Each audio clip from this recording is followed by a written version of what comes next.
Alright guys, so we are still talking about completing the square, and what you're going to learn in this video is how to solve quadratics by completing the square, why we solve quadratics, and how to find the x-intercepts and solutions and zeros.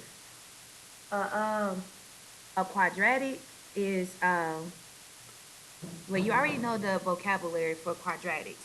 So the only thing that I want to really talk about in this video is when do we complete the square. So we complete the square when we're in a situation and we have, let's say we have something like this. When we have two variables in the equation and we have some constant in it, or just when we see two variables, period, and then we'll go from there. So when we see two variables in our equation, then we're going to complete the square to solve the quadratic. The rest of these you already have in your notebook, so you can just rewrite those. All right, so let's try this one out. We have a situation here. It says solve the quadratic, but we have a problem because we know when we drop the line, the variables belong on the left and this constant belongs on the right. So we need to take the inverse operation of this variable and move it to the other side. So we have x squared minus 4x equals -1. Now we can go to completing the square. Well, completing the square tells us to take half of -4, which is going to be -2, square it, and then set it equal to the 2 squared, which is going to be 4 minus 1.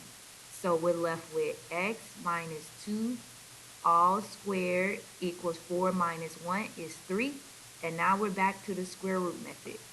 So here we need to get this squared so we can get to this x. So we're going to take the square root of both sides. So we get x minus 2 equals plus or minus the square root of 3. And now we need to get x by itself, plus 2 to both sides.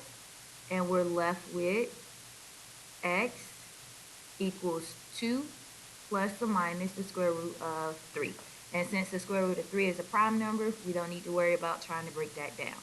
So our answer to this problem is x equals 2 plus or minus the square root of 3. And this is the condensed way of writing it, and there are other ways that you already know.